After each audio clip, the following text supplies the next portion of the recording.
이런 것들을 보면 뭐 시장에서 락바텀 아주 단단한 바닥은 뭐 나올 수 있다고 생각하지만 본격적인 상승을 기대하는 건 뭐 내년 혹은 내년 하반기 일이 아니겠냐.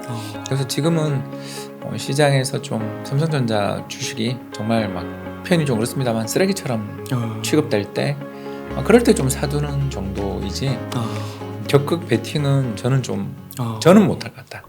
올해로 29년째 경제분석 이코노미스트 일을 하고 있고요. 네. 최근에는 프리즘 투자자문이라는 자문사를 이제 라이센스를 취득해서 곧 상품을 아마 출시할 것 같고요. 네. 그리고 이번에 또 투자에도 순서가 있다라는 책이 이제 20 몇 번째인지 이제 세알에다가 잊어버렸고요. 대충 한 20권 정도는 책을 쓴 것 같습니다. 그래서 아무튼 작가이기도 한 홍춘욱입니다. 반갑습니다. 반갑습니다. 박사님 어떻게 이렇게 결과물들이 많으세요? 이 책에서도 썼지만 네. 다른 취미가 없어요. 네. 책 쓰는 게 취미신 건가요? 예, 그 삶의 보람이고 뭘 하다 보면 뭘 쓰고 있어요. 네. 책을 읽거나. 근데 그 이외에는 재주가 없어요. 뭐 가장 대표적인 게 골프일 텐데 저 완전히 골프 백돌이도 못하고 끝났고요. 백타도 못 깨고 끝났고요. 치기는 하셨어요?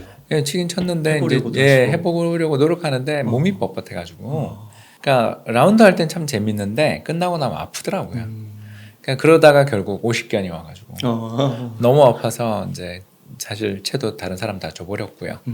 또 테니스도 원래 참 좋아했었는데 뭐 아시는 것처럼 50견 왔는데 무슨 테니스입니까? 그래서 이제 요즘은 수영하는데 같이 시작한 사람들 중에서 제일 뒤처져서 새로운 꼬마한테 아저씨는 왜 그렇게 수영 못해요 소리까지 듣고 있는 운동은 일단 뭐 거의 잘 못하고요. 그래서 취미 생활이 뭐냐 하면 경치 좋은 카페 가서 독서하거나 책 쓰는 거.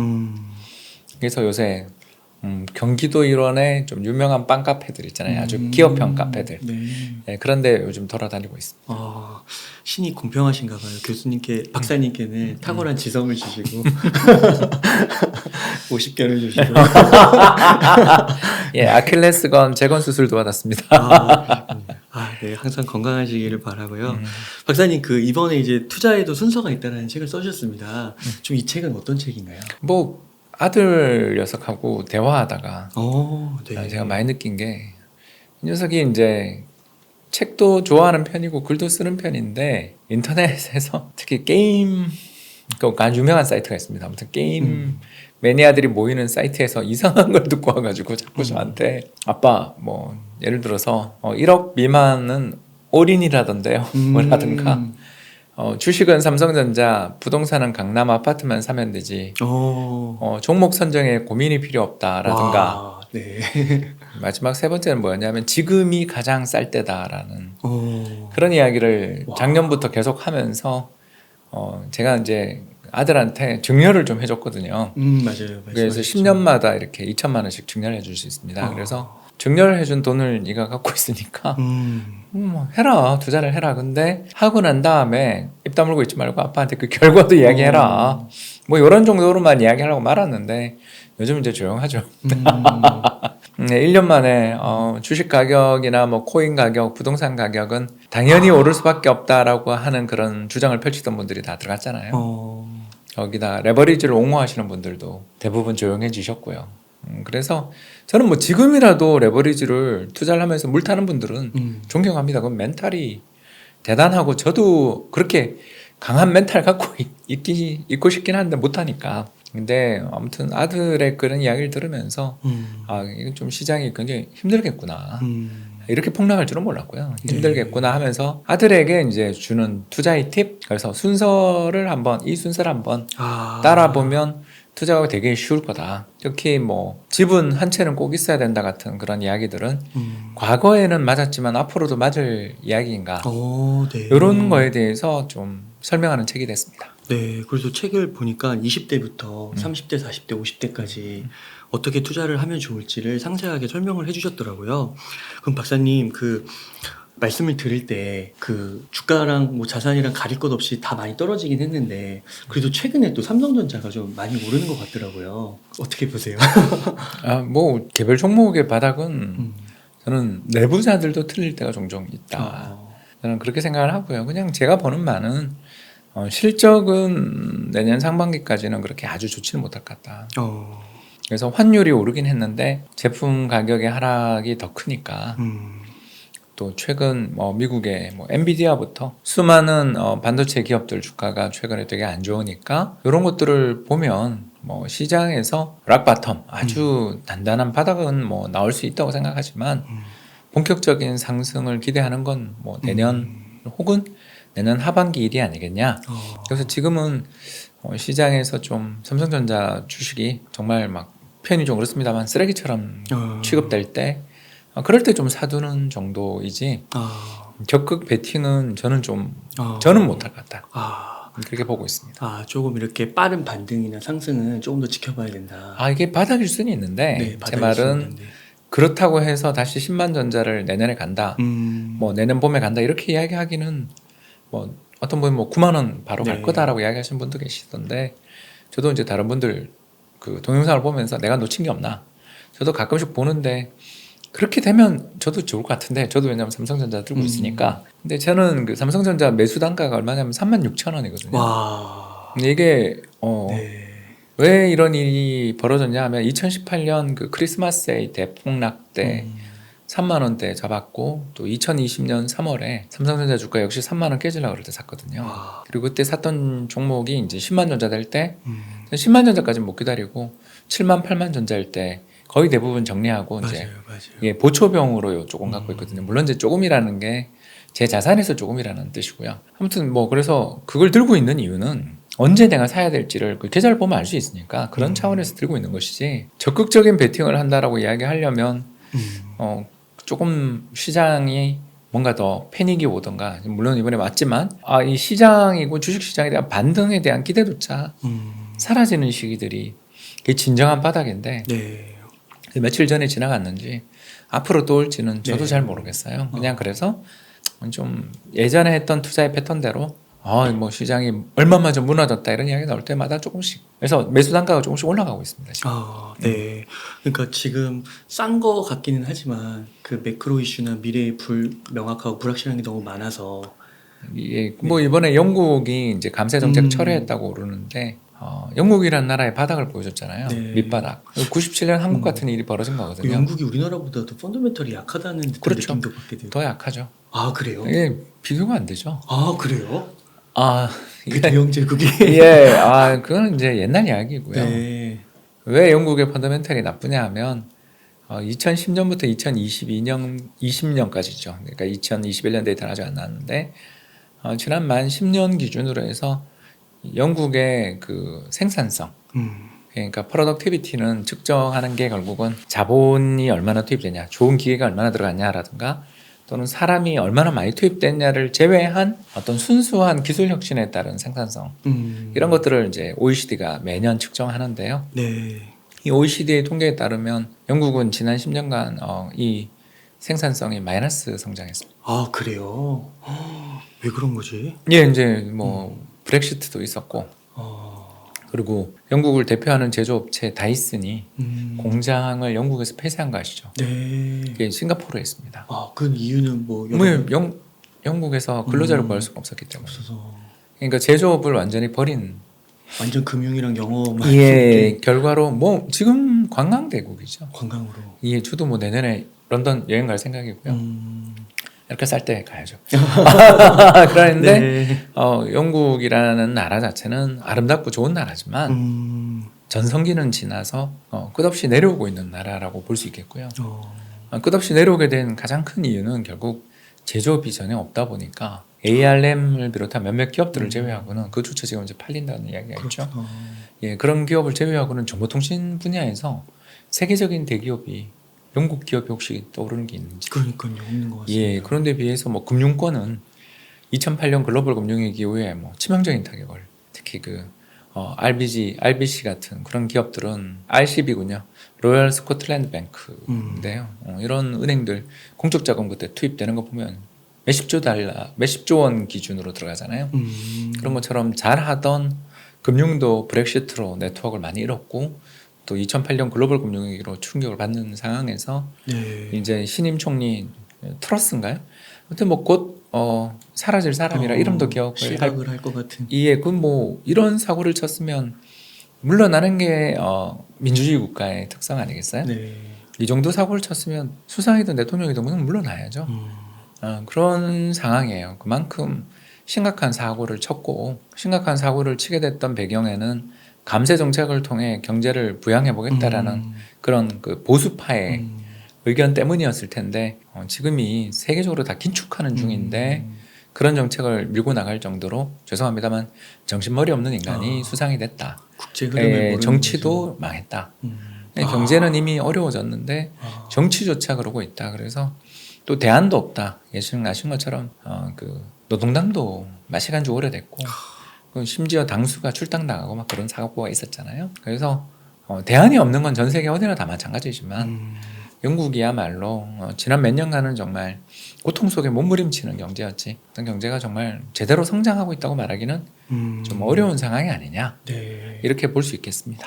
와, 그 영어라는 그 정보 접근성이 엄청나게 좋은 수단 방법, 영어라는 그런 막강한 걸 갖고 있고 또 과거에 그렇게 빛나던 역사를 갖고 있고 또 대학도 옥스퍼드나 케임브리지 하면은 굉장히 명문대잖아요. 그럼에도 불구하고 이게 지난 10년 동안 이런 결과가 축적되니까 이런 결과가 벌어지네요. 네, 그러니까 펀더멘탈이 대단히 안 좋은 상황에서 네. 사고를 치면 치명타가 될 수 있는 우리도 몸이 되게 안 좋은데 갑자기 빗속에서 우리 정신력을 단련해 보자고 빗속에서 우리 마라톤한 네. 그러고 난 다음에 폐렴 걸려버린 결과랑 비슷한 거죠. 다행히 뭐 돌아가시진 않겠죠. 와. 나라 자체가 쫄딱 망해버리지는 않을 텐데 신뢰의 상실이라는 건 이제 피할 수가 없고 나라의 펀더멘탈이 되게 약하구나. 이런 것들에 대해서는 이제 전 세계 투자자들이 다 알게 된 거죠. 우리 외환위기 이후에 한국에 대한 시각이나 신용등급이 얼마나 안 좋았습니까? 그만큼 망하지는 않았지만 적어도 심리적으로는 그 비슷한 일을 겪었으니까 이제 전 세계 글로벌 금융시장의 참가자들이 이런 비슷한 정부의 실수에 대해서 더 냉정하게 반응할 수 있기 때문에 이런 부분은 우리도 참 유의해야 된다 이렇게 생각합니다. 그러니까 한 여론조사를 보니까요. 이제 우리나라에서의 그 10대층, 뭐 20대층 젊은 층을 중심으로 유럽에서 뭐 독일을 제외한 어느 국가랑도 이렇게 비교했을 때 그 되게 뭐 속된 표현으로 꿀리지 않는다. 네. 독일보다 낫지 않나요? 우리나라가요? 예. 네. 예. 왜 독일한테 네. 뒤처진다 생각하는지 잘 모르겠습니다. 유럽에 그래도 완전 그 머리라고. 이게 우리보다 네. 더 나은 나라는 북유럽에 있는 나라들이나 덴마크지 네. 아니면 스위스지 독일을 이야기하는 건 조금 이제는 안 맞는 것 같아요. 그 정도예요. 왜냐하면 독일 자동차 산업이 전체 경제에서 제가 그때 예전 데이터입니다만 거의 한 4분의 1 이상을 차지하는 독일에서. 예, 네. 독일 그 벤츠 뭐 BMW 그리고 아우디. 저기 아우디 뭐 폭스바겐이죠. 예. 폭바그룹 이 세 회사들이 있는데 얼마 전에 그 BMW 회장이 아주 유명한 사람이죠. 젊은 회장이 재밌는 이야기를 해요. 그 현대차의 정의선 부회장님이 이제 우리는 그 내연기관 자동차를 개발하지 않겠다라고 그렇게 포기했죠. 네. 그 이야기 들으셨을 거예요. 그래서 네. 요새 기계공학과 졸업하신 분들이 옛날에 비해서 취업이 어려워졌다는 이야기를 들으셨을 겁니다. 네. 내연기관에 대한 개발이 끝나게 된다라는 건 이제 차례대로 내연기관 자동차 단종된다는 이야기잖아요. 네. 그거에 대해서 BMW 회장님이 뭘 들었는지 네. 우리는 절대 내연기관 자동차를 포기하지 않는다. 막 그런 단호한 태도를 보이더라고요. 네. 이런 걸 보면서 독일도 망해가는구나. 아. 이게 이제 뭐냐면 가진 게 많으면 변화에 약해요. 그러니까 내연기관 자동차에서 예, 벤츠, 아우디, 뭐 폭스바겐, 포르쉐, 뭐 또는 비머 같은 차들의 이 영향력과 지위라는 건 엄청난데 이제 그 지위를 잃기 싫은 거죠. 네. 그 90년대 일본 반도체 회사들이 했던 거랑 똑같은 이야기거든요. 네. 90년대 일본 반도체 회사들이 어쩌다 망했냐 하면 개인용 PC에 들어가는 그 저품질의 디램 따위는 중요하지 않아. 우리는 서버에 들어가게 되는 고품질의 10년을 써도 절대 망가지지 않는 안정적이고 고구마 가치를 지니고 있는 제품에 투입해도 충분해. 이렇게 이야기를 했었지만 그때 갑자기 윈 95가 나오면서 윈도우 95가 나오고 또 거기다 인터넷 세계가 열리면서 PC 시장이 폭발했잖아요. 네. 그러면서 그쪽 시장이 어마어마한 분출이 있었어요. 네. 근데 그때 PC라는 게 지금이나 그때나 대당 100만 원이에요. 옛날엔 굉장히 비쌌고 지금은 굉장히 싸졌지만 아무튼 대당 100만 원일 때 그 안에 들어가야 되는 부품의 단가는 그렇게 좋은 게 필요 없거든요. 그리고 PC의 교체 주기가 최근에 좀 길어졌다 그럽니다만 예를 들어 2, 3년마다 우리 네. 교체하잖아요. 그런 걸 생각하면 그렇게 고품질의 최고 등급의 좋은 물건을 생산할 필요 없는데 그걸 들고 있다 망했거든요. 그래서 LP다까지 없어졌죠. 네. 지금 마이크론에게 인수됐을 겁니다. 네. 이런 사례에서 보는 것처럼 자신들이 가지고 있는 고부가치 시장이 아무리 좋다 하더라도 시장의 판도가 바뀌는데 시장에서 자동차 시장에서 시가총액이 제일 큰 게 테슬라인데 네. 이 상황에서 그리고 세계에서 제일 큰 시장인 중국 자동차 시장이 지금 BYD를 비롯한 수많은 자동차 회사, 전기차 회사들로 재편되고 있는데 거기다 그런 이야기를 하고 있다. 이게 참 문제가 있는 거죠. 그리고 우리나라 와서 또 독일 회사들이 만든 이른바 전기차 이제 전환하는 모델들 보면 이렇게 연비나 주행거리 보면 굉장히 부실해요. 그러니까 뻥연비였던 게 우리나라에 와서 확인이 엄청 우리나라 진짜요? 전기차 테스트가 되게 가혹하거든요. 와, 그래서 우리나라에 와서 500km 넘어서고 한 번 충전으로 500km 넘어서고 400km 넘어서는 차들이 잘 없어요, 한국에도. 근데 독일 차들의 그 전기차 주행 거리 보면 재밌거든요. 네. 그 결과 보조금도 못 받는 경우들이 속출하고 그랬어요. 네. 가격도 문제고 네. 가격이 또 비싸죠. 비싸고. 그래서 프리미엄을 받을 수 없는 세상이 왔는데 프리미엄을 요구하고 성능은 그를 따르지 못하는 경우도 가끔이지만 있었잖아요. 이렇게 되는 가운데 적어도 뭐 저희들 세대야 와. 오 포르쉐 벤츠 그러겠지만 앞으로는 이 앞으로 네. 우리 MZ 세대들이 그 차들을 바라보는 게 정말 똑같을까 이런 거죠. 그래서 독일조차 특히 이번에 뭐 에너지난으로 저러고 있고 메르켈이 지난 십몇 년 동안 저질렀던 그 수많은 실수들이 이제 고스란히 그들에게 이제 빚을 받으러 오고 있는데 과연 러시아랑 서유럽이 친하게 지낼 수 있겠어요? 네. 그리고 폐로해 버린 원자력 발전소들 다시 가동할 수 있을까요? 어. 인제 LNG 터미널 만든다고 그러고 있는데 함부르크 쪽에 만들고 있는데 그걸 통해서 과연 미국산 액화천연가스를 수입해서 기존에 있었던 러시아에 대한 의존을 끊는데 얼마가 걸릴지 우리 이런 거 생각해 보면 저는 굉장히 위험한 야. 상황이다 유럽은. 네. 그래서 유로화를 쓰는 나라 중에 행복한 나라가 있는가 이제. 그 유로화 밖에 있는 나라는 되게 좋거든요. 네. 왜냐하면 유로에 대해서 그 환율을 자기들이 조정을 해나가면서 어떻게 보면 유럽 경제가 통합된 것에 대한 이익을 누리면서 주변에서 그걸 환율을 조정함으로써 경쟁력을 유지하는 이런 식의 나라들이 뭐 대표적인 게 폴란드 그리고 덴마크 그리고 핀란드나 스웨덴 같은 나라들 보면 뭐 힘들었지만 그래도 유럽 국가들에 비해서는 잘 나가잖아요. 그래서 유럽은 원래 유로화를 채택하면서부터 엉망진창으로 가고 있었던 거고 그게 2008년 또 2011년 두 번의 위기를 겪으면서 내상이 크게 들었는데 이제 이번에 우크라이나 전쟁까지 터져서 당장은 회복의 길이 잘 보이지 않는다. 이렇게 저는 생각합니다. 그 코로나 터졌을 때 전기차 바람 테슬라가 불어오면서 그때 이제 증권사 리포트 보면은 그 내연기관이 좌초자산이라고 얘기하면서 그게 이제 그 같이 그 평가를 받지 못한다. 그랬는데 이게 2년이 지났는데도 아직도 이제 그 BMW CEO는 그런 발언을 하고 있는 거군요. 뭐 현대차가 좀 이상한 회사일 수도 있죠. 너무 왜냐하면 빠르게 그 어마어마한 자산들을 가지고 있는데 근데 우리나라 기업들이 그래도 운이 참 좋은 게 네. 저희 세대 제가 이제 60년대 후반에 태어난 사람인데 제 친구들 대부분이 이제 임금 피크 제도가 없어지긴 했습니다만 없어질 걸로 보입니다만 아무튼 제가 다니던 은행 기준으로 해서 지점장을 거의 나갔거나 아니면 명퇴를 하는 분위기예요.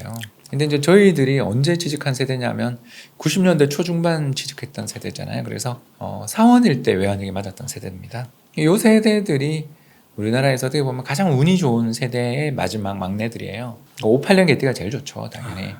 그런데 그 58년 개띠야 70년대, 80년대 그 성장 국면에 이미 취직을 한 사람들이니까 정말 부러운 사람이지만 그래도 저희는 그 응사 나오는 90년대 그래도 초반에 취직한 사람들이어서 엄청나게 그 혜택을 받은 세대들인데 엄청나게 혜택을 받은 세대들이다 보니까 그때 저희는 또 다 노조의 보호를 받는 회사들이 많았고 근데 이제 저희들이 가지고 있는 지식과 노하우는 사실상 지금 쓸모없는 세상이 오고 있거든요.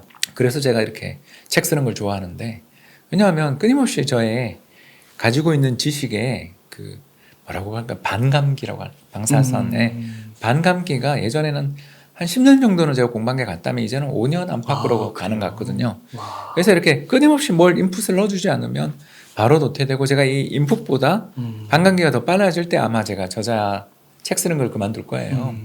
아직은 제가 집어넣는 속도가 더 빠르기 때문에 책을 이렇게 열심히 쓰고 사고 있는 건데 곧 그날이 올 거라고 생각해요. 왜냐하면 저희 인풋의 효율은 떨어지니까. 그래서 나이 든 사람들이 저처럼 이렇게 공부를 열심히 하는 사람조차 이런데 대부분의 나이 든 사람들은 변화에 잘 적응 못하는데 지난 몇 년 사이에 우리나라에 타오르는 큰 변화가 핀테크. 우리만 해도 이제 은행 이체를 뭐 카카오에서 저는 주로 하는데 그것도 이제 불법화된다는 이야기도 있죠. 아무튼간에 은행 점포를 간 게 언젠가 싶을 정도로 오래됐죠. 그러니까 아들놈 유학비 보내는 거 말고는 점포를 간 적 없죠. 예. 또 자동차 회사들도 마찬가지거든요. 로봇이 이번에 테슬라 발표 봤죠. 그리고 저는 테슬라의 특히 그 베를린 공장을 보는데 연산 30만 대 정도 되는 공장의 유튜브를 틀어주는데 사람이 한 100명, 1000명도 안 되는 것 같아요. 그러니까 그 정도면 몇만 명은 몰라도 수천, 수만에 달하는 사람들이 일을 하고 있어야 되는데 그렇지 않거든요. 왜 그러냐 하면 반복적인 이 육체 노동을 하는 일자리, 반복적인 어떤 지식 노동을 하는 일자리들은 기계에 의해서 대체되기가 너무 쉬워요. 근데 그 자리들이 우리나라 같은 경우는 대부분 노동조합으로 보호받았죠. 근데 이제 그 사람들이 지금 다 은퇴를 5년 안에 거의 대부분 해요. 물론 이제 그 돈이 금융시장이 풀리니까 저는 금리는 엄청 내려갈 거라고 보는 쪽인데 네.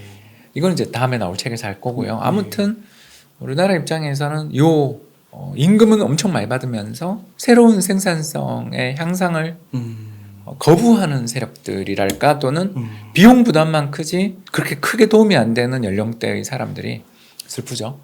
이게 현실인 거죠. 저희들은 다 문과였으니까 또 특히 이런 사회가 왔을 때 도태됐어야 될 수도 있었는데 그게 노동조합으로 보호받으면서 또는 정규직으로 보호받으면서 도태되지 않아서 어마어마한 인건비 부담을 우리나라 기업들한테 준 거죠. 그리고 또 이 인건비 부담을 돌파하기 위해서 우리나라 기업들은 어떤 행동을 했냐 하면 해외 공장을 짓고 짓고 그쵸 해외 진출을 엄청나게 하고 있죠. 여기다 더 나가서 신입사원을 거의 안 뽑죠. 그래서 뭐 예를 들어서 기아차 노조 같은 경우는 자기 퇴직하면 집안에 애 하나를 맞아요. 그러니까 고용 승계하는 조항을 놓고 막 그런 행동들을 보인 게 다 아는 거죠. 음서제도 뭐 이렇게 예, 신음서 제도가 우리나라를 대표하는 대기업에서 벌어지고 있죠. 제가 잘못된 정보라면 수정하겠습니다. 반성하겠습니다만 뭐 뉴스에 나왔던 그 뉴스는 제가 본 것 같아요. 네. 그런 걸 보면 우리나라의 젊은 층, MZ 세대들이 왜 이렇게 고용이나 이런 거에서 힘들어서 다들 공시고시에 매달리게 됐느냐의 원인이 대략 다 나온 거죠. 네. 그래서 기술의 혁신과 변화에 저항하는 그런 사람들이 세상에 존재할 수밖에 없고 그게 또 노동조합의 책무예요. 그들을 욕할 수는 없지만 그 사람들이 이제 시장에서 안타깝지만 저희 친구들이 서서히 시장에서 사라져 가고 대신 이제 그 퇴직금들을 가지고서 새로운 투자에 나서는 시기에 또 어느 자산이 엄청나게 오를 거라고 생각해요. 그분들이 나가면서 기업들은 새로운 혁신의 어떤 주동을 네. 얻고 실적도 엄청나게 좋아질 거고 노동시장도 굉장히 좋아지지 않겠는가. 이런 것들을 생각해 볼 수가 있는 거죠. 그런 생산성 향상 측면에서 어떻게 보면 구시대의 질서와 새시대의 질서 간에서 갈등과 예, 지금 세대 전쟁 중이죠. 아, 근데 이제 그 세대 전쟁이라는 걸 너무 확대 안 했으면 좋겠고요. 지금까지도 직장을 다니는 사람들은 제 친구 중에 극소수에 불과합니다. 그래요. 제가 이제 그 증권사 출신이잖아요. 네. 그래서 한 100명 정도 동시에 입사했던 것 같은데 연수를 가고 이러면 그중에 지금 연락되는 친구가 한 3명? 그래요. 예, 그러니까 아직 회사 생활을 하거나 업계에서 있는 친구들이 그 정도밖에 안 되는 거죠.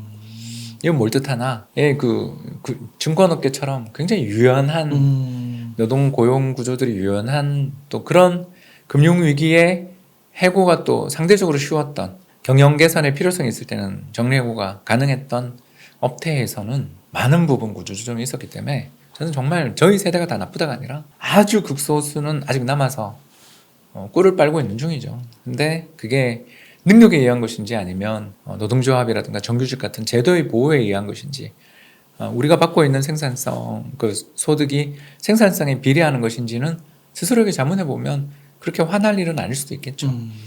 아무튼 그런 세상이 이제 우리나라는 끝나가는 중이고 하기에 기업 입장에서 지금 조금만 버티면 바로 전환이 가능하거든요.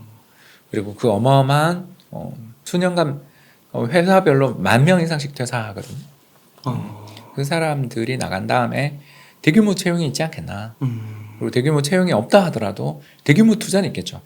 더욱더 기술 혁신을 자극할 그런 분야에서 보면 우리나라가 그래도 지금 참 운때가 맞죠. 네. 그래서 지금 어려울 때 기업들이 잘만 대비하면 또 이번 위기가 끝난다 하면 더 나은 미래가 올 거라고 생각하기 때문에 아까 삼성전자 이야기하면서도 아니 조금만 지나면 또 네. 좋아질 거라고. 근데 그게 올해인지는 모르겠다 네. 정도로 이야기를 한 것입니다.